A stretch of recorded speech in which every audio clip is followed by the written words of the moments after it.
En marcha ya las 12 campañas estatales que se disputarán el próximo 5 de junio, aunque con las miradas o con la mirada puesta hacia la elección presidencial de 2018. Algunos datos curiosos: ya 2 candidatos independientes en Aguascalientes y en Zacatecas, y otro dato: más del 50% de los candidatos de el PAN y del PRD son exmilitantes del PRI. Y estos dos partidos, en al menos 5 estados, van en alianza justamente para tratar de derrocar, tratar de imponerse, tratar de ganarle al PRI. Soy José Buendía, gracias por estar con nosotros en este espacio en el que todas las ideas se pueden cuestionar siempre que se debatan. Vamos a ver algunos datos de contexto. Le dejo mi Twitter, José Buendía MX, y venimos aquí a nuestro foro a tener nuestro debate con un consejero electoral y con un especialista en asuntos, en análisis político de la Academia, del TEC de Monterrey y de la Escuela de Gobierno. Las campañas electorales ya están en marcha para renovar poco más de una tercera parte de las gubernaturas de los estados del país, cuyos resultados serán decisivos para posicionar a los grandes partidos rumbo a las presidenciales de 2018. El próximo 5 de junio habrá cambio de gobernador en 12 de las 32 entidades del país. Los ciudadanos elegirán a 388 diputados locales y casi 1 millar de ayuntamientos se votará por un nuevo alcalde. En la elección presidencial tendrá un peso fuerte el voto duro, con que llegue cada partido, y el ganador podría imponerse con menos del 30% de la votación. Para conservar las bases internas de apoyo, es fundamental el control territorial y conservación de estructuras de gobierno en los estados. La campaña de este año servirá para medir fuerzas y ocupar territorios. La contienda en 8 de los estados se decidirá entre un candidato del PRI y otro de la oposición de extracción priista. La fragmentación dentro del sistema de partidos también se medirá en la lucha de fuerza por el avance de posiciones entre el PRD y Morena, con saldos importantes para las aspiraciones presidenciales de López Obrador hacia el 2018. Sin embargo, las elecciones están marcadas por la violencia, el narcotráfico y la sombra de corrupción que empaña a varias de las entidades en disputa. El PAN y el PRD han apostado por aliarse para enfrentar al PRI. ¿Qué escenarios dibujará el resultado de 2018? ¿Logrará el PRI refrendar su condición de favorito para llevarse varias de ellas? Posiciones. 1. El presidente del PRD, Agustín Basabe, ha dicho que dejará el cargo si al partido lo arrasan en las elecciones, y subrayó que el objetivo de esta campaña es poner freno a la restauración autoritaria del PRI. 2. El PAN y el PRD firmaron alianzas para ir juntos a los comicios de los estados de Zacatecas, Durango, Oaxaca, Veracruz y Quintana Roo. 3. El presidente del INE, Lorenzo Córdoba, afirmó que la violencia y la criminalidad que permea en el país pone en riesgo las elecciones de al menos 5 estados donde habrá comicios este año. Chihuahua, Durango, Sinaloa, Tamaulipas y Veracruz, detalló, son considerados como focos rojos debido a la presencia de grupos criminales, y advirtió que ya han identificado las complejidades que se presentan en cada proceso. 4. El candidato de Morena a la gubernatura de Veracruz, Cuitláhuac García, declaró sobre los favoritos para ganar en el estado que ya basta de cambiar un ladrón por otro.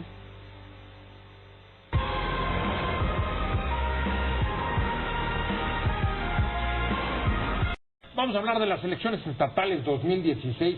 Se van a renovar las gubernaturas de 12 estados, poco más de un tercio del total de los estados del país, y para entrarle a ver aspectos como el de la seguridad, las amenazas de violencia, quiénes son los candidatos, qué pasa con los independientes y cuáles son las expectativas y los escenarios que se dibujan. Me da mucho gusto que esté hoy aquí conmigo el consejero del Instituto Nacional Electoral, Javier Santiago. Javier, como siempre, un placer.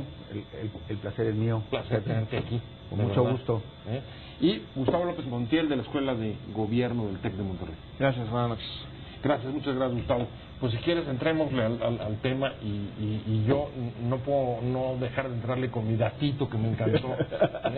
Hay que darle crédito a Rafael Saga, que es el que lo sacó, pero más del 50%, el 52% de los candidatos del PAN y PRD son ex militantes del PRI, y estos dos partidos, como sabes, van en alianza, son 5 estados, ¿no? Contra o haciendo un frente para confrontar, para enfrentarse al PRI.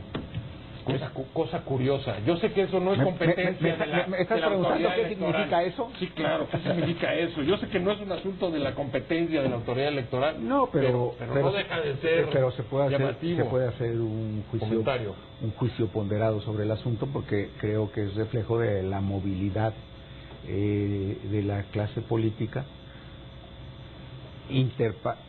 interpartidariamente, o sea, hay una movilidad entre los partidos y creo que la movilidad del PRI hacia otros partidos podría verse desde el punto de vista politológico. O sea, lo que está diciendo es que hoy se puede ser del PRI, luego se puede ser del PAN, luego se puede ser del PRD. No hay limitante legal para eso. No, yo sé que legalmente no. El asunto es si no hay ninguna clase de, digamos, barrera de identidad política o partidista. Bueno, lo que sucede es que hay un fenómeno mundial que se refleja en México de la pérdida de identidad ideológica y programática de los partidos. Además, todos se acercan al centro.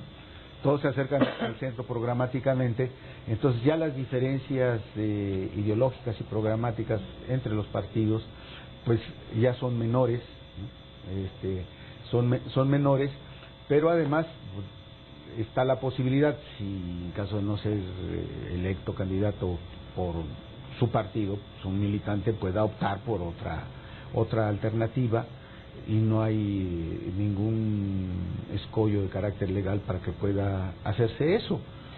Yo me pregunto, tomando los argumentos que acabo de poner a ver sobre la mesa, Gustavo, es hasta dónde de verdad pues este asunto de la movilidad, otros le llaman chapulinismo, de la falta de identidad, del correrse al centro, de la desaparición de las diferencias, es lo que explica el que estemos viendo hoy campañas electorales en 2 estados, pero que la mirada está puesta, me parece, no solamente ahí, o más bien, está sobre todo puesta hacia las elecciones presidenciales de 2018. Sí, las elecciones de este año son, en buena medida para algunos, una especie de trámite hacia 2018, porque la forma en la que se configura la relación de fuerzas entre los partidos y que es importante para la nominación en 2018, pues pasa por estados como Veracruz o Puebla, que son estados con electorados muy amplios, y bueno, se añade la Ciudad de México en términos de la elección del constituyente, en donde habrá que ver pues en una segunda instancia, en un segundo momento, cómo se comporta Morena con respecto al PRD en términos electorales y qué capacidad tienen los otros partidos para crecer o no. Entonces me parece que es obviamente es un camino, pero a final de cuentas también tiene que ver con la lógica política de las propias entidades que están en el proceso electoral. Algunas de ellas incluso son parte, o este proceso electoral es parte del mecanismo que se generó hace algunos años en la reforma electoral para hacer concurrentes todas las elecciones en un mismo, o coincidentes, dependiendo en un mismo día, y entonces hay gubernaturas que se van a elegir por 2 años, y entonces pues la competencia tiene que ver con, o genera mecanismos distintos de interacción. Pero creo que en buena medida lo que se ha generado es, sí, como decías hace un rato, una fragmentación del esquema político. Del sistema político, pero no tanta pluralidad, que es una cosa distinta. Es decir, en términos de élites es menos plural el sistema, aunque está más fragmentado. Y de ahí, por ejemplo, ya tuvimos un escenario así, me parece, hace algunos años, en donde la polaridad, la fragmentación y tal vez un poco más de pluralidad en un momento llevó a que hubiese muchos grupos con capacidad de poder y entonces se vetaban mutuamente y por lo tanto no había modificaciones en el Congreso y había un conjunto de condiciones que nos estancaron durante un tiempo. Ahora es una condición distinta porque la capacidad de veto me parece se ha movido hacia ciertos grupos y entonces los demás ya no tienen esa misma capacidad de chantaje y por lo tanto hemos tenido un poco más de movimiento en términos de gobierno. ¿Puedo agregar un dato, Tomás? Aprovechando tu pregunta y parte de tu respuesta, mira, aproximadamente algo más de 49 millones de ciudadanos estarán en condiciones de ir a las urnas. O sea, que eso sí significa más de la mitad de la lista nominal nacional, que son 82.3 millones. Sí, claro. Entonces, la relevancia de las elecciones de este año, en la lógica de la estrategia de los partidos a la elección presidencial, pues está dada, o sea, pues es evidente, y además la lógica de las coaliciones que se logren este año seguramente serán las que prevalecerán para la elección presidencial. A ver, pero la lógica, en efecto, son 49 millones, como acabas de decir, se trata de una lógica de posicionamiento dentro del territorio. Es lograr, digamos, tener mayor presencia, desplegar tus ejércitos en el mayor número de estados, sobre todo los que están más poblados. Ahí tienes Veracruz, que es una de las que se juegan. Y Puebla, que son la de lista nominal más importante. Así es. De cara precisamente al 18. Claro. O sea, lo que nos están prefigurando es una elección del 18 de estructuras, de voto duro, de control territorial, de tener capacidad de movilización si mantienes la gubernatura y la estructura de gobierno estatal. ¿Coincides o difieres? En parte, porque así son las elecciones. Tienen estructuras, manejan clientelas, un conjunto de condiciones. Pero aquí lo importante es cómo, por ejemplo, si mantienes la gubernatura en el contexto del partido, cómo ese gobernador nuevo entonces se convierte o no en un posible candidato, o por lo menos en un aliado de un posible candidato. Y entonces ahí se configuran ciertas alianzas. Por otro lado, también hacia afuera, cómo se mantienen las alianzas. Por un lado, me parece que en este caso se vuelve a repetir el referente del PRI, que las alianzas más bien anti-PRI, más que pro PRD o pro PAN o pro Morena en algún sentido. Pero me parece que esa lógica se va a modificar a partir de quién resulte electo en estas 10 gubernaturas. Pues ahí el gran reto para la autoridad electoral va a ser sin duda, dada la competencia fuerte que se va a dar, y ya lo están viviendo, es la fiscalización de los ingresos y egresos de los partidos. Ya está el caso de David Monreal, que le retiraron el registro. Ya hoy fue a quejarse, entiendo, a presentar un juicio de derechos políticos. Bueno, mira, el asunto de la fiscalización, pues sí es todo un reto. Tenemos que revisar más de 15,000 informes. ¡Wow! de gastos de campaña, ¿no? Entonces, ya simplemente, no estamos hablando ni siquiera de los de pre-campaña, solo los de campaña. O sea, del pasado ya no hablemos de lo que viene. O sea, hay una complejidad de carácter técnico, porque hay que revisar, hay que hacer procedimientos, hay que notificar, pero el procedimiento de carácter legal, ¿no?, de la resolución, pues es el dictamen técnico contable y una resolución jurídica, pues para exonerar o para fincar responsabilidades por alguna falta cometida. Y bueno, pues obviamente toda resolución que tenga que ver con recursos financieros siempre es incómoda de entrada. Y luego, el día de hoy, pues trae agravantes, pero es la legislación que fue aprobada por el Congreso. Por el Congreso, en que, pues, si no se entregan informes de pre-campaña o informes de campaña, se puede perder la candidatura. Entonces, o si se rebasan los topes de gasto de campaña, pues hay nulidad de la elección. Entonces, hay consecuencias el día de hoy, o puede haber consecuencias que en el pasado no había, que son drásticas. Sí son más drásticas que en el pasado. Ahora, yo no dudo que evidentemente la autoridad está actuando en casos como el de David Monreal con la ley en la mano, pero la ley siempre se puede hacer, digamos, con más o menos rigor, y puede ser también un mensaje respecto de lo que pueden esperar los partidos el 5 de junio. Ya lo decías tú también, por ejemplo, si hay rebase de topes de campaña u otros de los supuestos de nulidad. ¿Cómo lees esto, lo de David Monreal? Bueno, al final de cuentas, creo que sí hay una decisión, obviamente, de la autoridad. Y bueno, hay, me parecen, distintas voces. Las voces que dicen, por un lado, el parte de Morena que dice, no, así no fue, o tenemos razón nosotros. Las voces que dicen, no, sí, vamos contra ellos. Y las voces que dicen, bueno, ¿por qué en otras decisiones no se ha planteado un rasero similar? A final de cuentas, me parece que cada decisión es específica en sí misma. El mismo tribunal lo ha planteado. A veces la gente dice que el tribunal es inconsistente porque hay decisiones que toma de un lado o de otro. Y bueno, y obviamente el aspecto más importante que se pone es las decisiones del Partido Verde, ¿no? Ahí, por ejemplo, el reclamo a la autoridad jurisdiccional, al tribunal, es decidan ya sobre lo que está pendiente, y a final de cuentas no sean tan suaves, o por lo menos analicen el tema de manera mucho más relevante. Y creo que es ahí donde se inserta esta discusión de la decisión sobre David Monreal. Es una decisión que legalmente puede estar fundamentada y acertada, pero obviamente está en el contexto de la discusión política, y me parece que obviamente, como instituciones que administran conflictos políticos electorales, pues están sujetas a esa controversia. ¿El mensaje es ese o no? No, mediáticamente se ha concentrado en David Monreal, pero hay otros casos. Sí, claro. Al menos hay 5 casos, 4 más que el caso de Monreal. O sea, la autoridad, pues estamos actuando, pues ahora sí que el esfuerzo es ser parejos. Tenemos diferentes visiones y opiniones en la mesa. Eso en cualquier órgano colegiado. Al menos tu servidor votó en contra pues de cancelarle la posibilidad del registro a David Monreal, porque desde mi punto de vista habíamos sostenido un criterio con anterioridad de que pues considerar extemporáneo la entrega del informe. Del informe. De hecho, a partir de ese criterio es el que él va a tomar ahora para hacer su demanda de juicio político, de defensa de derechos políticos. Ya la debieron de haber entregado. Sí, entonces, pues tuvimos diferencias, pero eso es normal en un órgano colegiado, ¿no? Digo, el hecho de que yo haya quedado en la minoría y no haya estado de acuerdo con la mayoría, creo que no es correcto institucionalmente descalificar a la mayoría. No, estoy en desacuerdo. Una vez votado ya es la institución. No, sí, o sea, yo puedo mantener mi opinión, pero institucionalmente no puedo descalificar a la mayoría por haber tomado la decisión que tomó. Pero ¿lo lees o no lo lees como un mensaje de la autoridad electoral de vamos a aplicar la ley con rigor?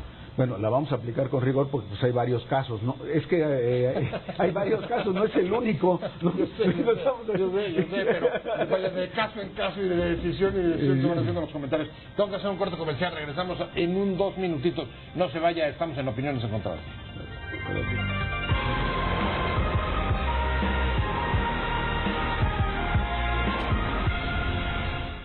Estamos hablando de los comicios estatales 2016.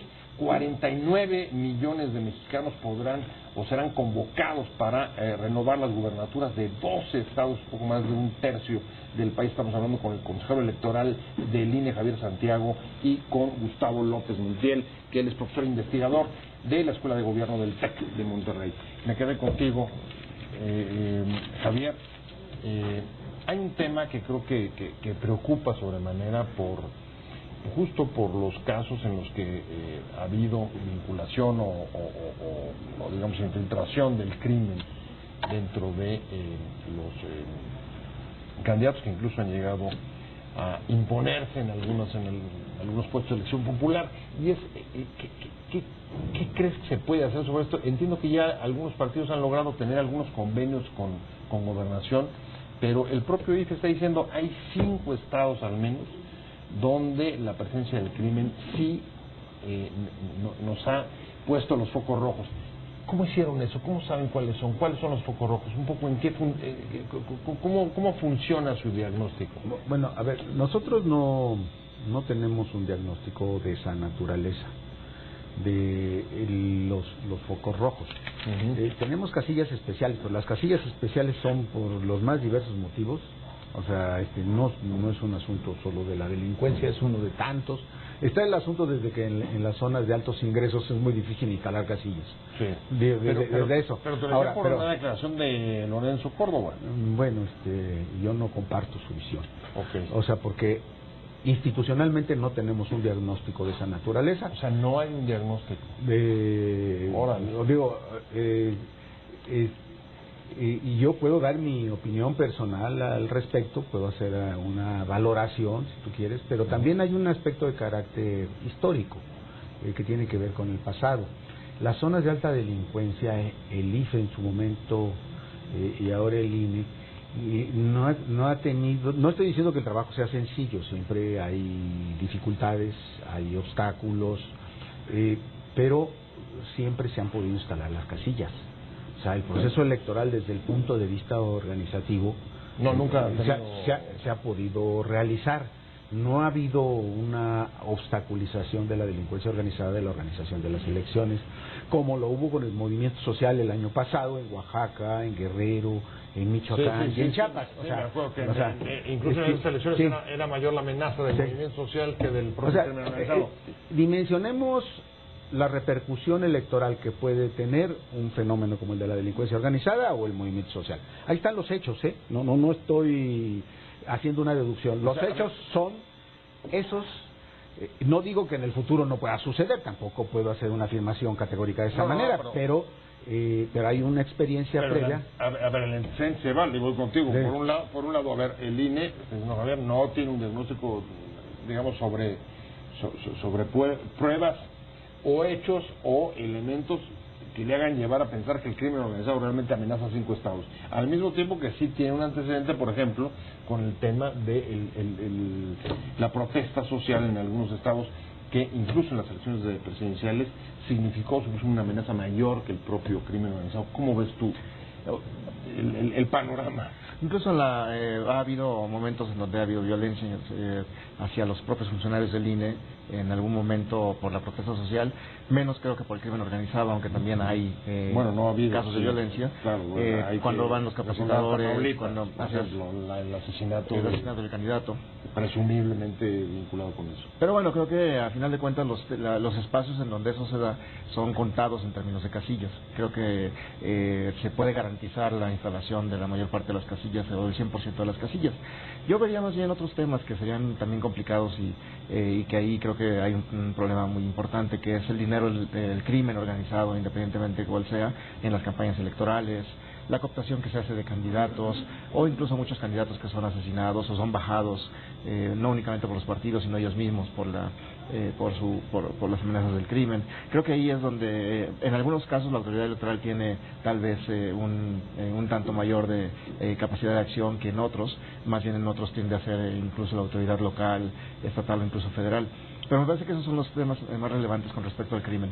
¿Cómo se infiltra? ¿Cómo puede dar dinero? ¿Cómo puede amenazar candidatos? ¿Cómo puede detener campañas electorales? Pero a ver, ese es un tema que también venimos tocando ya hace varios procesos electorales.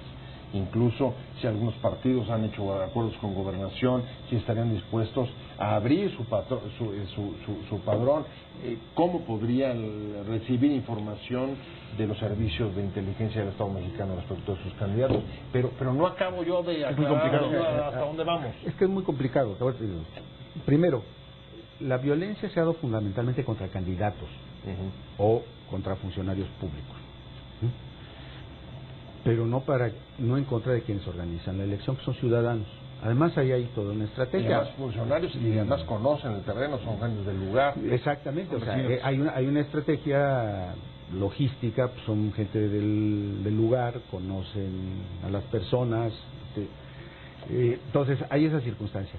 Ahora, el otro asunto de revisar los antecedentes es un asunto muy complejo porque puede violar derechos de los ciudadanos que son aspirantes a ser candidatos. Pues sí, pero es que ahí estoy viendo no sé si tú ves un doble discurso de los partidos. Ofrecemos transparencia, pero no hay manera de garantizarla. Entonces, ¿cómo es? Pues no, porque es que el asunto, me parece, el fondo del problema está en la impunidad.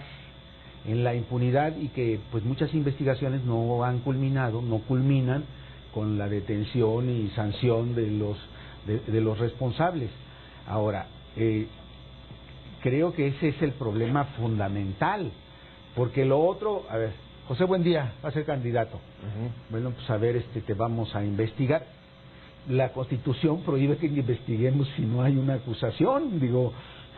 Para investigarte debes de ser sospechoso. O tendría que ser casi a petición tuya. Tengo que hacer un corte comercial. Regreso contigo, Gustavo, porque en efecto lo toca Javier. Impunidad y corrupción son otros de los dos temas que van a estar marcando, ensombrecen en buena medida varios de los procesos electorales, sobre todo por las noticias que tenemos, por ejemplo, casos como Veracruz. Y ahí, regresando un poco hasta dónde se puede transparentar esto o no, si crees que este asunto de 3 de 3 que siguen firmando o declarando o presentando algunos de los candidatos servirá para, no la parte, digamos, ya del crimen, sino la parte de garantizar candidatos que no sean corruptos. No se vaya, estamos en Opiniones Encontradas, de vuelta en 2 minutitos.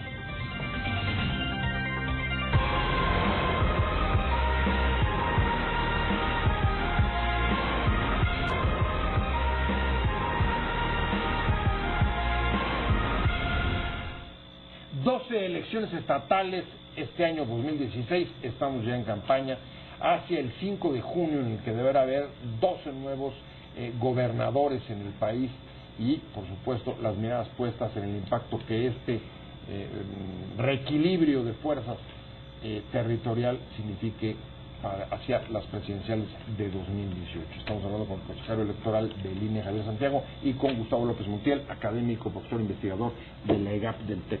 Quedé contigo, la verdad es que el número de candidatos que por su propia voluntad han presentado el 3 de 3 sobre sus declaraciones patrimoniales, fiscales y de ¿cuál es la otra? Conflicto de intereses. Y conflicto de intereses es bastante elevado, notablemente. Ya no había sido también la presidencial. ¿Qué nos garantiza eso, Gustavo? Digo, porque la foto de cara a la opinión pública está muy bonita, pero si realmente eso se va a traducir en evitar pues uno de los grandes males y de las grandes inconformidades que recorren estas campañas, que es el reclamo de corrupción. Bueno, lo que pasa es que está bien la presentación de las declaraciones, pero me parece que como todavía no es en el sentido estricto legal que se presenten, pues al final de cuentas uno puede presentar casi una lista de lo que quiera y decir sobre esto no tengo más, aunque porque no se puede investigar, ¿no? Creo que en cuanto pase, después de que si en el Congreso ahora que ya está la iniciativa ciudadana y está la discusión sobre el tema anticorrupción, y si pasa... O sea que es como si estuviéramos ahorita en zona franca. Así es. ¿No? Una vez se regule y haya sanción, a ver cómo pasa. Si siga el mismo entusiasmo. Y a ver si ahí ya... Pero ahí eso aplicaría para funcionarios ya públicos. Quiero creer que pueda ser a nivel de los 3 órdenes de gobierno y no únicamente federal, porque eso incluso también cambiaría la condición. Pero ahora me parece que es más bien un problema sí en parte de campaña, pero en parte también de hacernos ver como transparentes. ¿Qué pasaría en caso de que lleguen al gobierno, alguno de ellos, cualquiera de los poderes, y entonces resulte que no es cierto? Pues obviamente habría un castigo moral, pero no necesariamente legal. Eso es lo que me parece. Ahora, y aún así, cuando alguien dice con toda honestidad, esto es lo que tengo, esto es mi interés, esto es lo que hace conflicto y esto es lo que no hace conflicto, ¿qué pasaría si ya en el proceso de campaña de repente llega un grupo, un comando y te dice o te bajas de la campaña y te bajas de la candidatura o te bajas de la vida? Entonces, pues obviamente hay que tomar una decisión, ¿no? Y creo que es lo que le pasa a muchos candidatos, a final de cuentas. Pueden ser honestos, pero ya en el proceso de la competencia no llegan muchos o algunos llegan y después son cooptados. Es decir, creo que a final de cuentas no tenemos los mecanismos que garanticen a los electores, y es muy complicado generarlos, que los candidatos no puedan ser buenos gobernantes. Creo que más bien son los mecanismos ya en el contexto del gobierno, los que están en la discusión en la Cámara de Diputados y en el Senado, los que nos garantizarían que serían gobernantes transparentes. Pero fíjate qué interesante ahora sí para decirlo, para tratar de juntar los temas de qué mala colocación de incentivos, porque lo que hoy debería ser el incentivo para hacerte un mejor gobernante transparente, como esto de la ley de 3, al no haber sanción aún, pues es casi una declaración de buena voluntad. Tú pones lo que te da la gana y que te crea el que te crea y te castigue, pues no hay manera. Y el otro, pero sin embargo, el que sí te puede castigar son los poderes fácticos. El crimen organizado que te dice... Porque no tiene límite. Y la autoridad electoral, ¿cómo esta colocación perversa de incentivos afecta a la autoridad electoral? A ver, digo, en términos de imagen y credibilidad, evidentemente. Bueno, acusan a la autoridad electoral que no vigila lo suficiente la posibilidad de que lleguen recursos de la delincuencia organizada a las campañas políticas. Bueno, nosotros realizamos una fiscalización con ciertos elementos, bajo ciertas reglas, con información de los partidos y con verificaciones de campo, ¿no? O sea, y esta verificación de esta fiscalización pues tiene un límite. O sea, si bien es cierto, pues somos equiparables a autoridad hacendaria, y si encontramos que se compró alguna propaganda espectaculares y no está reportado el ingreso, bueno, damos vista a Hacienda y la Unidad de Inteligencia Financiera pues puede hacer sus pesquisas indagatorias, pero la autoridad electoral no va a hacer una investigación de carácter judicial, ¿no? O fiscal, pues tampoco, no tiene un límite las atribuciones fiscalizadoras del INE. O sea, tiene que apoyarse en las autoridades de Hacienda o en los peritajes o en fiscalías. Sí, o en el caso de que se crea que se cometió un delito. Pero fíjate qué situación tan difícil, tan delicada, porque si algo tenemos hoy en este país, no solamente en esta clase de temas, sino en general, el número de denuncias o el grado de impunidad es total, y eso es evidentemente por incapacidades o por insuficiencias de las fiscalías, y la autoridad electoral en buena medida está un poco a merced del trabajo que hagan otros. Bueno, ahí también, por ejemplo, el tema de algunos partidos que le piden a la Secretaría de Gobernación que certifique a sus candidatos. Obviamente no se puede, la Secretaría de Gobernación no tiene... Imagínate, un sello de calidad. Y luego sale porque tal vez los exámenes de control de confianza, como hemos visto en el caso de los policías, pues se pueden fallar en algún momento con alguna persona, y entonces pues ya surge la duda con respecto a la propia autoridad. ¿Cuántos candidatos tenemos que en campaña se hayan denunciado, que se hayan visto, identificado vínculos o ingresos de dinero mal habido y que hayan sido sancionados?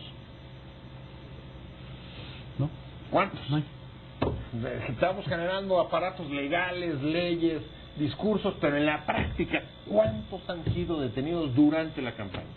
Yo no recuerdo casos formales, tal vez en los medios locales muy específicos, acusaciones que hacen, pero ningún caso formal me parece.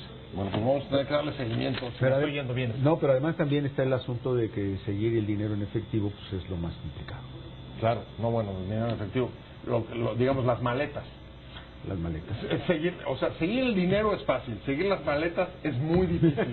Muchas gracias, Javier Santiago, un placer haberte tenido hoy aquí en esta mesa.